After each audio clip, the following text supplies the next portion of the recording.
Here they come. They're surprising us.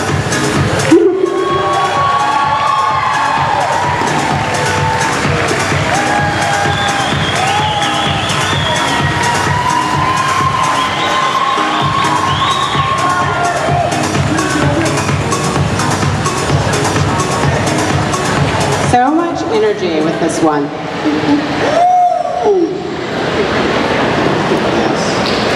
What's up, Walker Stalker? Can feel it? Make some noise!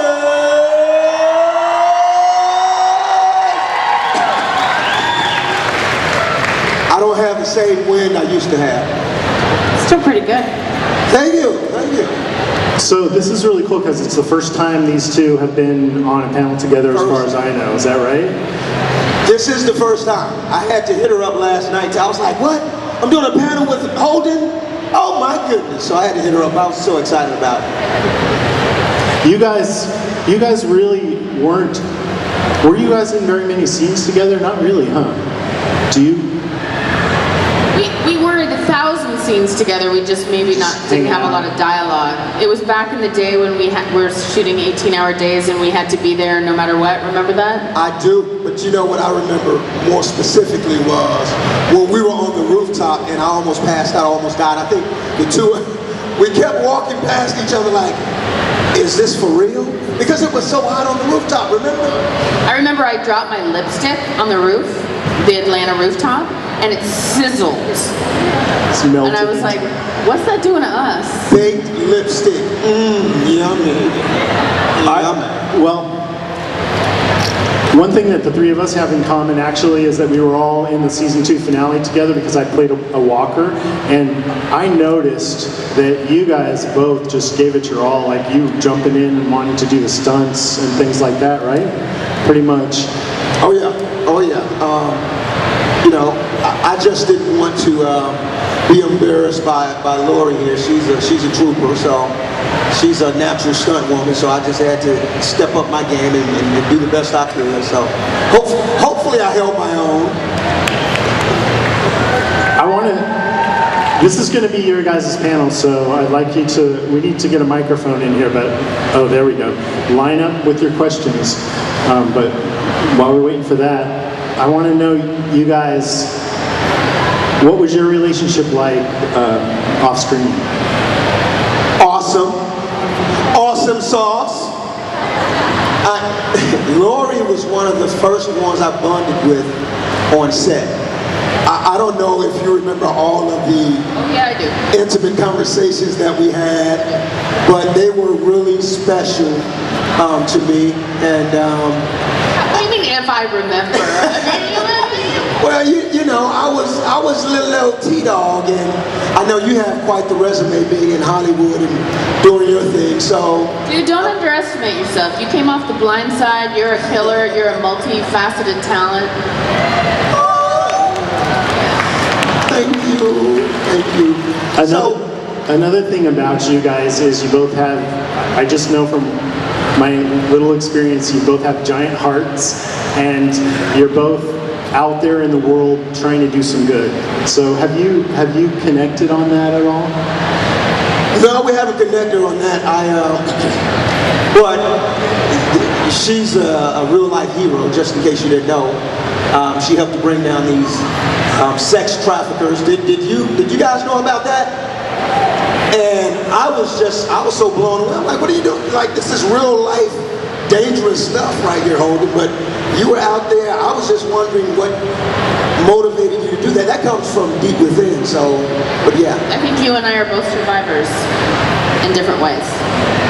You know. Laurie, can you talk just a little bit about that work that you did? Oh my God, where do we? How? There's one documentary in particular where you're out in the field breaking up sex trafficking rings. Is that right? Yeah, I mean, I've been doing this for over a decade. It just I just got outed. You know, I've been, it began when I worked in Africa at a daycare center for HIV orphans, and I learned that there was a lot of abuses happening with these children, and it opened up my world, my mind, my eyes to the fact that there are children all over the world that are being abducted and sold into sexual slavery. And I have gone to many, many countries undercover to help save these kids, and recently with some members of ex-CIA Navy SEALs, we went down to Colombia and we saved 55 little girls. It's pretty cool. It's amazing. That's amazing. Do you feel that your role, obviously with The Walking Dead, gave you a much better platform to kind of get that out there? Yeah.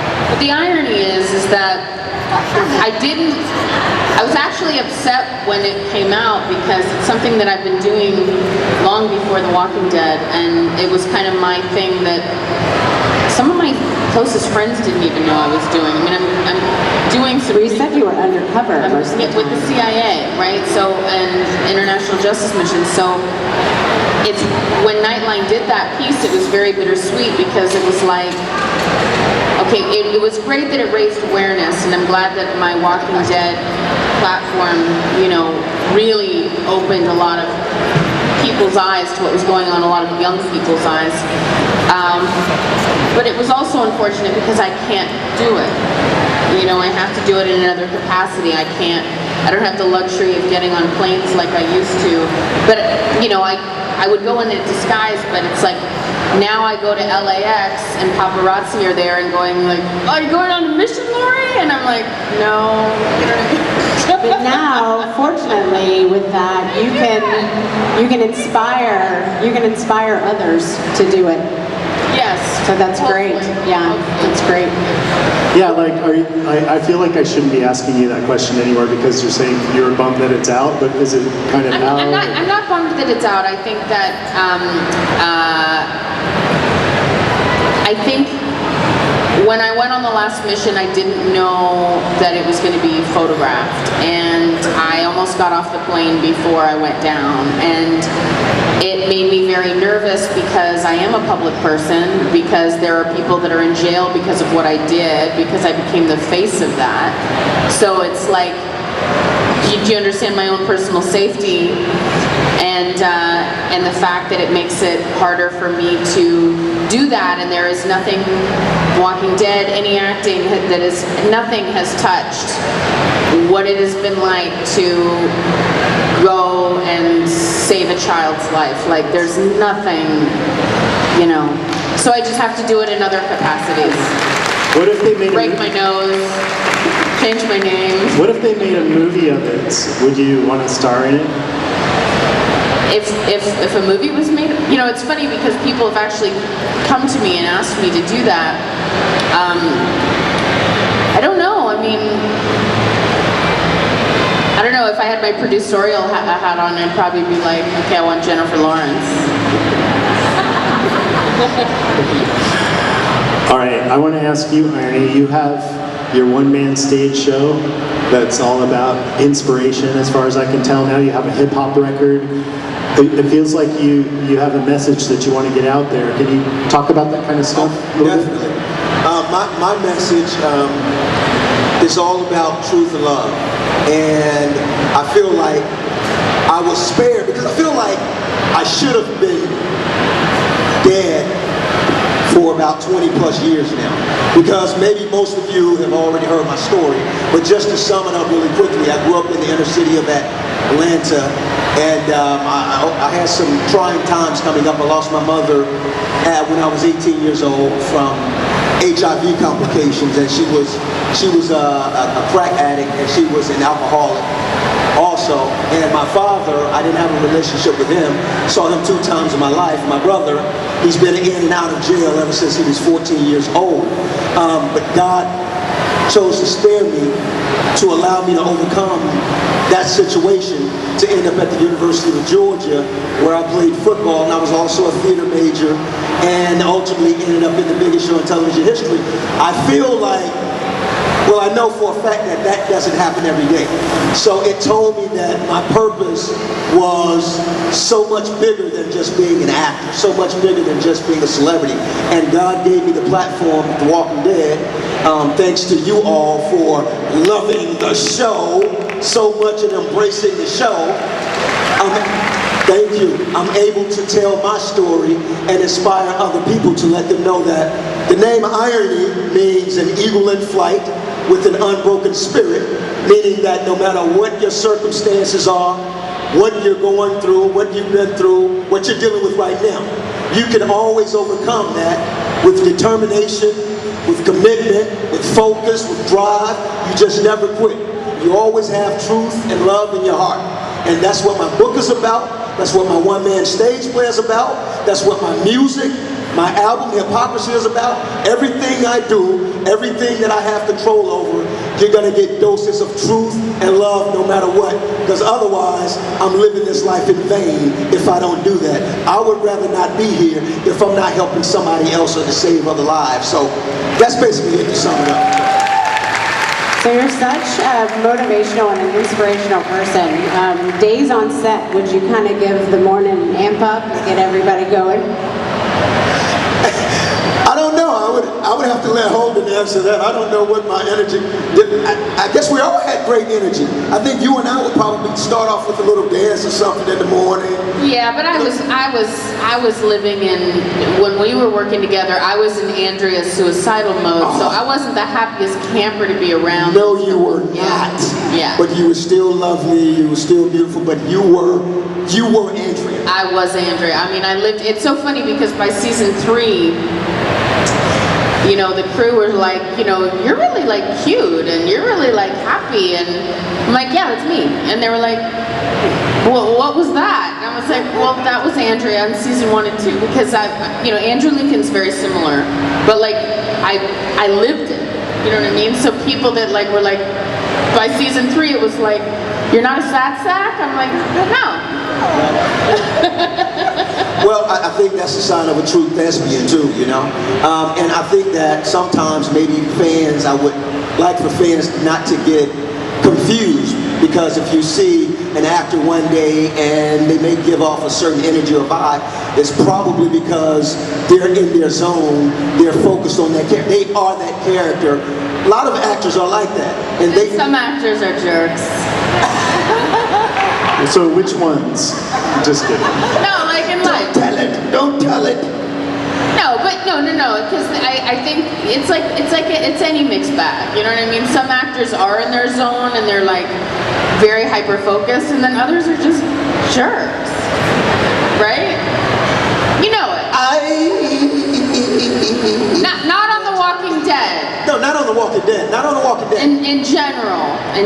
I've met a couple of actors that it would be all right if I didn't work with them anymore. If I didn't. 100%. 100%. Which ones? No, I'm just kidding. No names. No names. No names.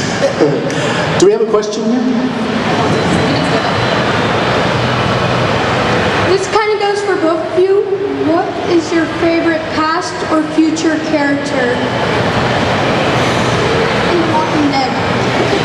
Favorite character in From The Walking Dead?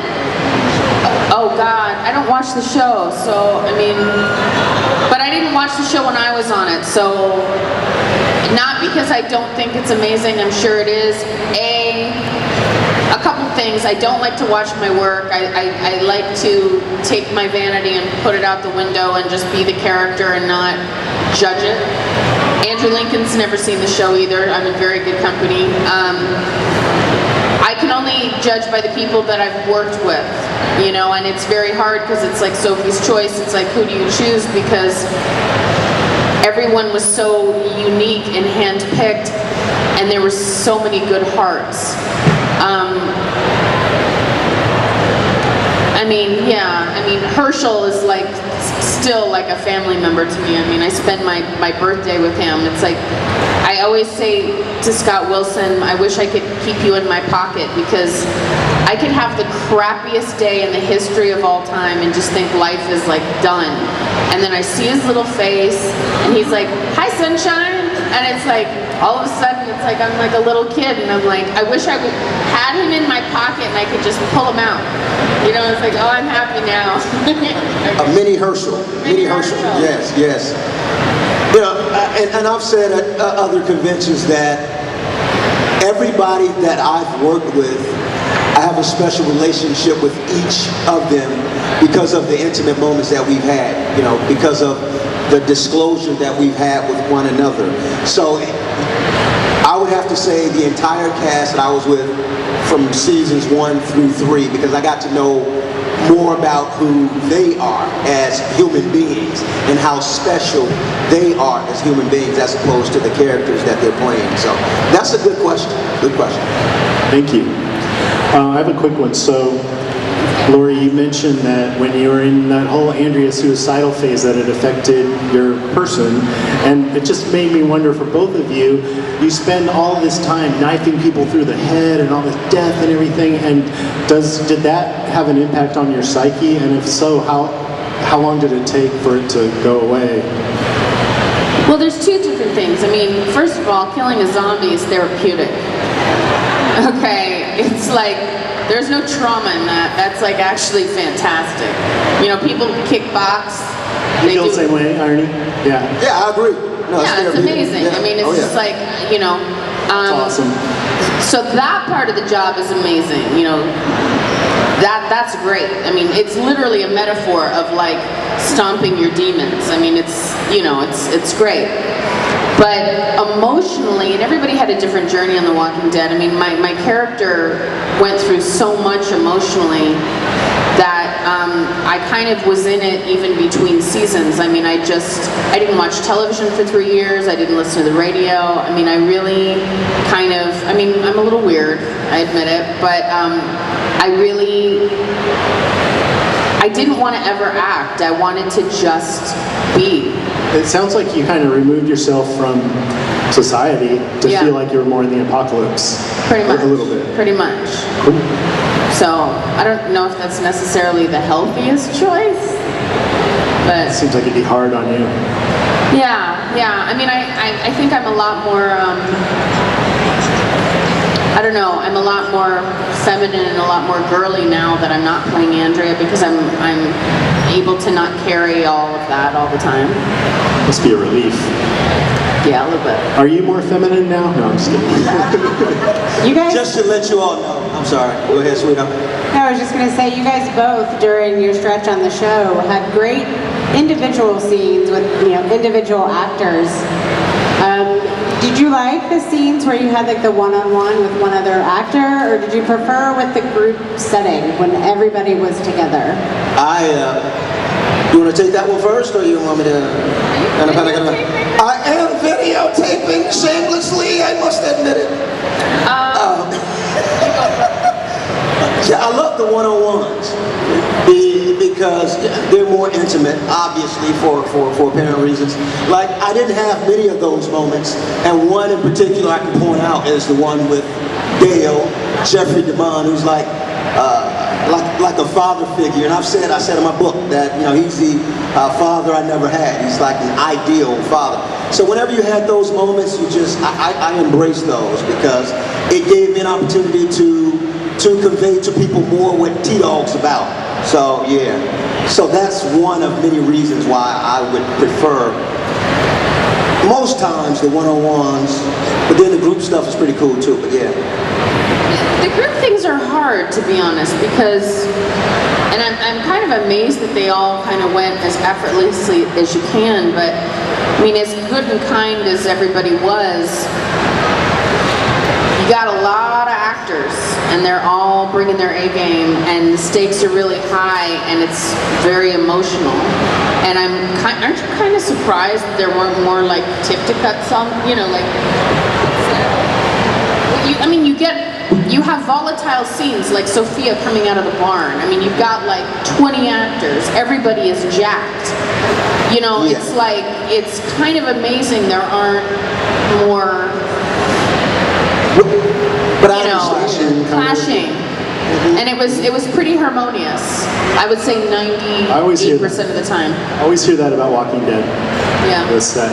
And that's why I said I appreciate each of my castmates in a particular way, in its own special way, because everybody is so great. Everybody has such a great energy, positive energy, which is the reason why that didn't happen. I think that's part of why the show is so successful, because when you watch the show, you can see that the chemistry is there, because a lot of times if you don't have good chemistry on set, it comes across on your television screen, and those are the shows that will probably be canceled in season 1, maybe season 2, and we just didn't have any of that. So as surprising as it might seem, I understand why, you know. I think, yeah. That's really interesting. Hi, what's your name in the blue shirt? My name is Jordan. Hi, Jordan. Hi, cutie. What's your question? My question is for Laurie.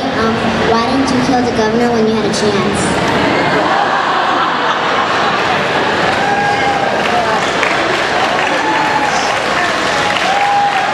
If I wrote this show, a lot of things would be different. Yeah. That shot I read was filmed differently than what was shown. He looks just like Burns. Oh, I'm sorry.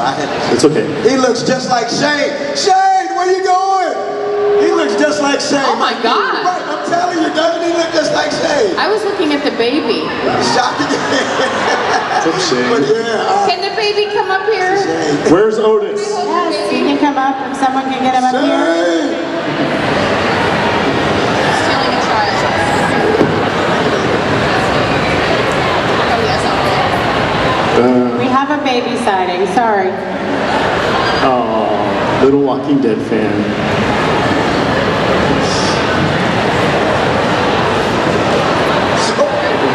Psych. Pretty That's the bad. thing you fear as an artist, slipping off the stage, right? You're like, that's the last thing you want to do, but it happens.